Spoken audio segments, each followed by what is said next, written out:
있는 2장은 예수님이 누구이신지에 대해서 본격적으로 소개해주고 있는 본문입니다.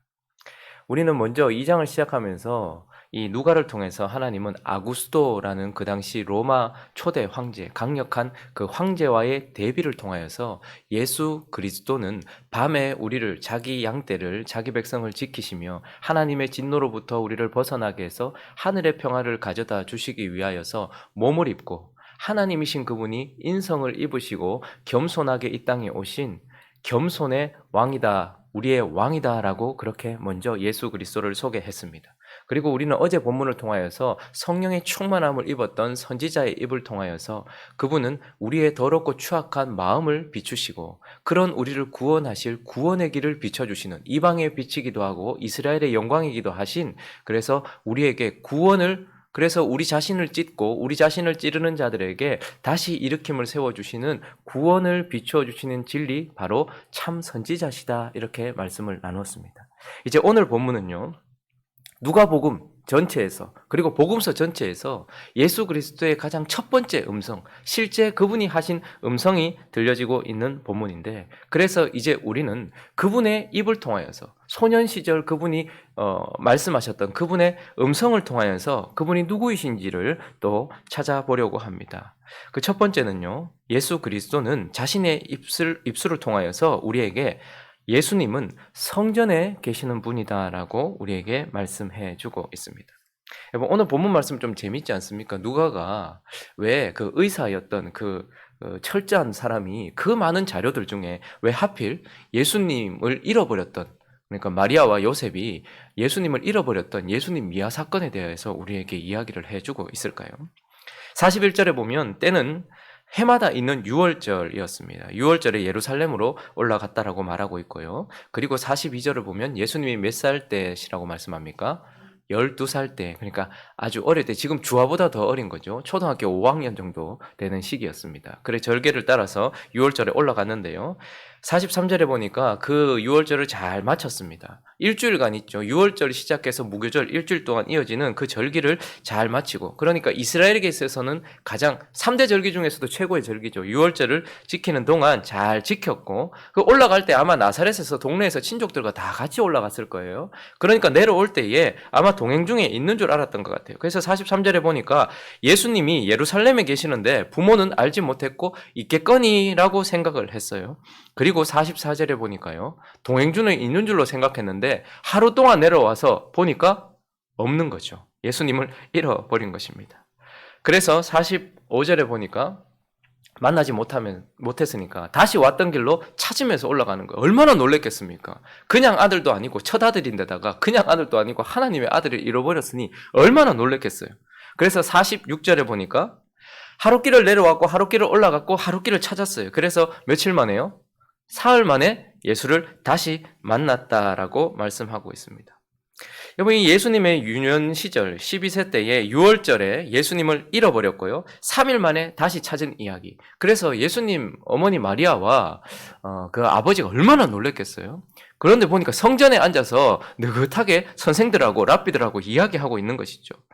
그래서 아마 예수님의 어머니가 예수님을 봤을 때는 한편으로 기쁘지만 또 한편으로는 욱하잖아요. 이게 어디 있다가 막 그렇게 했겠죠. 그래서 예수님은 왜 내가 얼마나 근심했는 줄 아냐 했더니 49절을 한번 읽어볼까요? 예수님께서 이렇게 말씀하셨죠. 시작. 예수께서 이르시되 어찌하여 나를 찾으셨나이까? 내가 내 아버지 집에 있어야 될 줄을 알지 못하셨나이까? 여러분도 한 초등학교 5학년 되는 아들 잃어버렸어요. 만나면 어떻게 하시겠습니까? 아유, 하겠습니까? 하면서 막 뱀소리 내면서 막 때리려고 하지 않겠습니까? 그랬더니 예수님께서 여자여 어찌하여 나를 찾으셨나이까? 내가 내 아버지 집에 있어야 될 줄 알지 못하셨나이까? 이렇게 태연하게 대답을 하시는 것입니다. 여러분, 이 이야기를 누가를 통해서 하나님께서 우리에게 주시는 이유가 무엇일까요? 잃어버릴 뻔했던 아들을 찾았다, 이런 스펙타클한 이야기도 있었다, 이걸 가르쳐 주시겠습니까? 지금 누가는 예수 그리스도가 누구이신지를 정확하게 보여주기 위하여 한 사건을 우리에게 보여주고 있습니다. 다시 우리가 살펴보면 때는 유월절이었습니다. 어린 양을 기념하는 때였습니다. 그리고 유월절이 지나고 아무리 찾아도 그 예수를 사랑하는 누구, 부모에게도 보여지지 않고 3일 동안 그분은 우리에게 보여지지 않는 분이다라고 말씀하셨어요. 그러나 사흘이 지나고 난 이 뒤에 다시 그분을 만나게 되었고 그 이후에 그분은 어디에 계시는 분이라는 거예요? 성전에 계시는 분이다. 지금 이 사건을 통하여서 누가는 우리에게 예수님은 유월절 어린 양이 되셔서 죽임을 당하실 분이다라고 말씀하세요. 그래서 그 유월절, 예수님으로 인한 마지막 유월절이 된 그 유월절을 지나고 나면 예수님은 우리가 아무리 찾아도 찾을 수 없는 사흘간의 죽음의 시간을 맛볼 것이고 그는 무덤에 내려갈 것이라서 그를 사랑하는 모든 자들이 찾아도 예수는 만날 수 없는 분입니다. 그러나 오늘 46절이 말하는 것처럼 사흘이 지나면 다시 우리에게 나타나시는 분입니다. 그렇게 사흘이 지나고 그분이 죽음을 맛보시고 난 이후에 사흘 만에 어떻게 하십니까? 다시 부활하여 우리 앞에 나타나시고 난 이후에 그분은 무엇을 하시는 분입니까? 성전에 계시는 분이다라고 말씀하고 계십니다. 유월절 어린 양이 되시고 사흘간 죽음을 맛보시고 그분이 다시 사흘 만에 우리에게 나타나시고 난 이후에 그분은 어디에 계시는 분이라는 거예요, 지금? 성전에 계시는 분이라는 겁니다. 그래서 히브리서는 우리에게 예수 그리스도가 지금 어디에 계신다고 말합니까? 하늘 성전 지성소에 계신다라고 우리에게 말하고 있고 우리가 새벽마다 신앙 고백하면서 그분은 하나님 보좌 우편에 앉아 계신다라고 우리는 말하고 있는 것입니다. 그래서 예수 그리스도는 이제 사흘 만에 다시 우리에게 나타나셨고 지금은 하늘 지성소로 올라가시되 그때에는요 자기의 피를 가지고서 단번에 드린 제사로 하늘 지성소로 들어가셨고 지금 뭐 하시는 겁니까? 그 하늘 지성소 보좌 우편에서 우리를 위하여 뭐 하시는 분이십니까? 중보하고 계시는 제사장이다. 하늘 지성소에서 지금도 우리를 위하여 중보하고 계시는 대제사장이시다라고 우리에게 말씀해 주고 계시는 것입니다. 그리고 사흘 만에 다시 우리에게 나타나시고 그분은 하늘 지성소에 계시면서 우리를 위하여 중보하시는 대제사장이시고 그리고 또 이 땅의 지성소, 이 땅의 성소, 여러분 이 땅의 성소는 어디입니까? 바로 저와 여러분인 것입니다. 이제 그분의 십자가로 인하여서 저와 여러분은 아버지의 집이 되었죠. 그래서 너희가 성전인 것을 알지 못하느냐. 그래서 그분은 이제 성령을 통하여서 땅에 있는 지성소인 우리 안에 계시면서 뭐 하시는 거예요? 우리를 위하여 우리의 거룩과 우리의 의를 위하여 우리 안에서 일하고 계시는 우리 안에 계시는 대제사장이시다. 그러니 예수를 찾으려면 어디로 가야 됩니까? 예수를 믿는 하나님의 백성들 성전 안에 예수께서 계시고 그리고 지금 그분의 몸과 함께 그분은 지금 하늘 지성소에 계신다라고 말씀하고 있는 것입니다. 오늘 본문은요. 누가복음에만 기록된 독특한 본문입니다. 의사인 누가가 하나님의 아들이 자라간 이야기, 그러니까 이분이 6월절에 잃어버린 분이 되기도 했고 12살이라는 시간을 지나기도 했고 어린 시절이 있었고 점점점 자라가셨다라고 하는 가장 인간적인 예수 그리스도에 있어서 가장 인간적인 이야기를 우리에게 들려주세요. 요한복음이나 마태복음은 그분이 왕이시다라고 그분이 신성을 가지신 분이라고 강조한다면 누가복음에서 누가는요 예수님은 인성을 입으신 분이다라고 인성을 아주 강조하고 있고 그 인성을 강조하는 가장 극점이 바로 오늘 누가복음 2장 이 본문이거든요. 누가복음에만 있는. 근데 왜 그렇게 인성을 강조할까요? 제사장은 언제나 사람들 가운데 연약한 사람들 가운데 뽑혀서 기름 부음 받아서 연약한 인간을 위하여 중보하는 자가 제사장이거든요. 그래서 그분은 우리를 동정하지 못하실 분이 아니라 우리와 똑같은 성정을 가지시고 인성을 가지신 분으로서 우리를 동정하시고 우리를 이해하시고 우리를 모두 다 아시는 인간으로서 우리를 위하여 지금도 간구하시고 우리의 거룩과 의를 위하여 일하고 계시는 대제사장이시다라고 우리에게 가르쳐주고 있는 것입니다. 구약에 있는 하나님의 백성들이 죽임을 당하지 않고 하나님 앞에서 여전히 의롭게 그리고 거룩하게 살아갈 수 있었던 이유는 성전에 있는 대제사장과 제사장들 때문이었습니다. 제사장들은 아침 저녁으로 백성들의 죄를 사하기 위하여 상번제를 드렸고 제사장들은 그 성전에서 누구도 보지 않는다 해도 하나님 앞에서 백성들을 중보하며 기도하였으며 성전에서 그들은 하나님 앞에서 섬김으로 인하여서 제사장들의 성전에서의 섬김 때문에 백성들의 그들의 일상이 이어졌던 것을 보면서 하나님은 그들에게 제사장을 주셨던 것입니다. 지금 우리 주 예수 그리스도는 유월절을 지나시고 3일 동안 보이지 않으셨지만 그 사흘 이후에 다시 나타나셨고 지금은 성전에서 하늘 지성소에서 우리를 위하여 중보하시고 지금 땅의 지성소에 있는 우리 안에서 성령을 통하여서 우리의 거룩과 의를 이루고 계시는 인간을 입으셨던, 인간이 되셨던, 우리를 이해하시며 동정하시며 우리를 위하여 일하고 계시는 대제사장이시다라고 우리에게 말씀해 주고 있는 것입니다. 자, 그리고 오늘 이제 누가복음 2장 예수님에 대한 소개를 마치면서 이제 마지막 절을 통해서 예수님은 어떤 분이신가? 그분은 자라가시는 분이다라고 말씀합니다. 뭐 이렇게 표현하는 것이 참 이상하기도 하고 신비롭기도 하죠.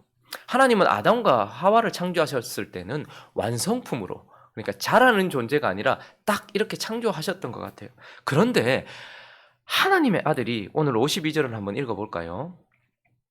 읽습니다. 시작. 예수는 지혜와 키가 자라가며 하나님과 사람에게 더욱 사랑스러워 가시더라. 뭔가 변화가 일어나고 있어요. 예수님께서 하나님의 아들이신데 이 땅 가운데서 자라가셨다. 그리고 하나님과 사람들 앞에서 더욱 사랑스러워져 가셨다. 뭔가가 더 자라가셨다라고 얘기하죠. 아주 신비로운 사실 중에 하나인데요. 예수님은 어쨌든 확실한 것은 예수 그리스도라는 생명이 우리 가운데 오셔서 자라가시고 또 하나님 앞에서 이 땅 가운데서 자라가셨다. 더 영향력이 커져 가셨다라고 말씀하고 있는 것입니다. 그래서 이 본문을 통하여서 우리가 또 하나 확인할 수 있는 것은 2000년 전에 예수 그리스도라는 하나님의 아들이 이 땅에서 자라가시면서 그가 더욱더 영향력을 미치셨던 것처럼 지금도 우리 안에서 이 일이 일어나고 있다라는 사실입니다. 예수 그리스도는 2000여 년 전에 아무도 주목하지 않는 다윗의 동네에, 왕의 동네죠. 아무도 주목하지 않는 그 시골 다윗의 동네 베들레헴의 그 지저분한 구유에 오셨습니다. 예수의 생명이 이 땅 가운데 그 가장 낮고 천한 곳에 예수의 생명이 오셨어요. 근데 동일하게 베들레헴과 같이 아무도 주목하지 않고 그 구유와 같이 짐승의 밥통처럼 지저분한 우리 안에 예수의 생명이 왔다는 사실인 것입니다. 그러니 베들레헴 구유에 예수가 오셨듯이 지금 이 시대를 살고 있는 베들레헴 구유와 같은 내 속에 예수의 생명이 왔다라는 것입니다. 예수의 생명을 주셨다라는 것이죠. 그래서 예수의 생명이라는 것은 지금 하늘 지성소에 계시는 예수 그리스도와 같은 생명을 말하는 것이고요. 그리고 그 예수께서 주신 생명을 말씀하시는 것이고요. 그리고 그 예수 그리스도와 연합되어 있는, 그래서 우리 안에 성령을 보내심으로 우리의 영이 살았고 그의 성령과 함께 신비롭게 연합되어 있는 하나님의 아들의 생명과 연합되어 있는 생명을 바로 예수 생명이라고 하고, 이것이 없으면 살아있는 것이 아닙니다. 그래서 저와 여러분 또한 이 땅에 베들레헴이라는 그 낮고 천한 구유에 예수의 생명이 오셨던 것처럼 베들레헴 구유와 같은 우리 안에 예수의 생명이 와 있다라는 것. 그리고 더 놀라운 사실은 무엇입니까? 그 구유에 누일 만큼 악이었던 예수 그리스도께서 점점 어떻게 되셨어요? 이 땅 가운데서 자라가셨던 것처럼 지금 우리 안에 심겨진, 중생으로 인하여 우리 안에 심겨진 예수 생명이 지금도 우리 안에서 자라가고 있다는 것입니다. 우리 안에서 자라가고 있는데 52절은 또 이렇게 말하고 있죠.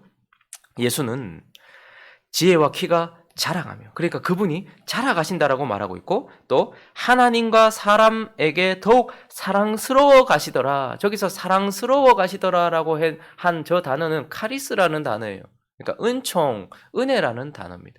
그러니 예수는 우리 가운데서, 이 땅 가운데서 자라가셨던 것처럼 우리 안에서 자라가시고, 그리고 예수 그리스도는 하나님의 은혜 가운데서 자라가는 것.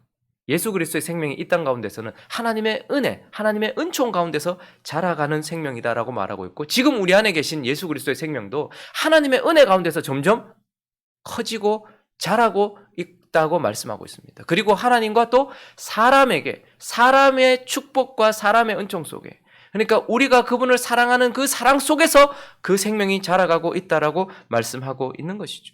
그러니 그분은 하늘 지성소에서 우리를 위하여 일하고 계시는, 중보하고 계시는 대제사장이시고, 우리 안에서 우리의 거룩과 의를 이루기 위하여 일하고 계시는 대제사장이시면서 또한 우리 안에서 어떻게 된다는 거예요? 하나님의 은총과 우리의 사랑 속에서 점점 어떻게 돼요? 예수 그리스도의 생명이 자라가고 있다. 우리 안에서 예수의 영향력이 자라가고 있다. 이걸 성화라고 하는 것입니다.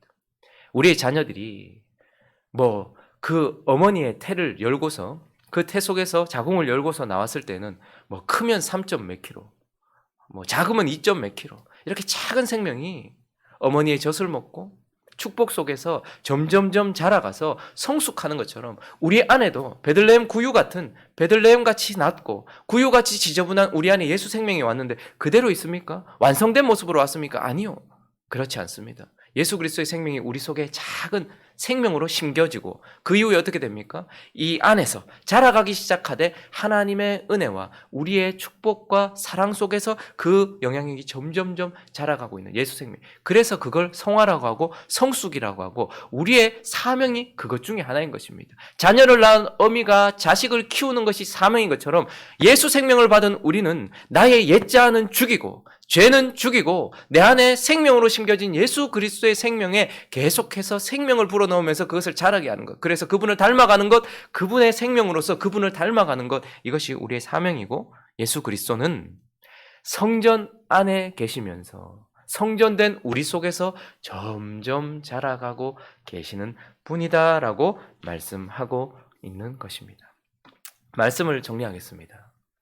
하나님은 자기의 백성을 선택하시고 구약에 있는 자기의 백성들을 위하여서 그 백성들을 안전하게 보호하고 그 백성들에게 평화를 가져다 주기 위하여서 왕을 세워 기름을 부었습니다. 그래서 왕이라는 메시아를 보내주셨어요. 메시아는 기름 부음 받은 자라는 것입니다. 그리고 또 자기 백성들을 위하여 보호하고 평화를 주는 왕뿐만 아니라 하나님의 길을 걸어가며 구원의 길을 걸어가고 자신의 더러움을 날마다 깨닫고서 그 구원의 길에서 벗어나지 않도록 선지자에게 기름을 부어서 선지자 메시아를 보내주셨습니다.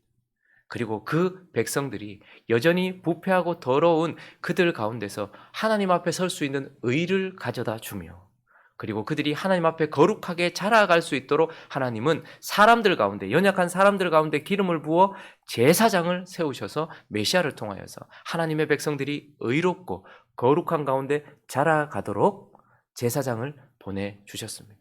그러나 이제 하나님의 백성된 우리에게 하나님은 예수 그리스도 한 분을 보내주셨습니다.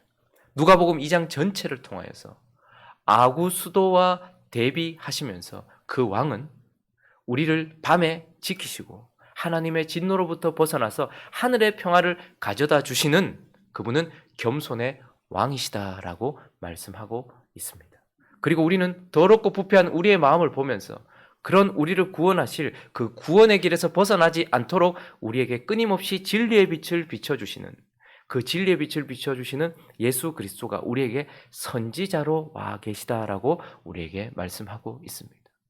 여전히 하나님 앞에 설 수 없는 우리지만 성전에서 하늘 지성소에서 그리고 땅의 지성소 안에서 우리를 의롭게 하시는 대제사장 그리고 또한 우리를 더 거룩 가운데서 자라게 하시는 대제사장 그분을 우리에게 보내주셨다라고 말하면서 구약에는 수많은 메시아를 그들에게 보내주셨지만 수많은 종류, 3가지 종류의 수많은 메시아를 보내주셨지만 이제 우리에게는 오직 한 분 예수 그리스도를 보내주셔서 그분이 우리를 보호하시고 평안을 가져다 주시는 왕이 되시며 그분이 우리에게 진리로 구원의 길을 걸어가게 하시며 그분이 우리의 의가 되시고 우리 안에 거룩을 이루어 가시는 제사장이 되시는 예수 그리스도를 우리에게 주셨다라고 말하고 있습니다.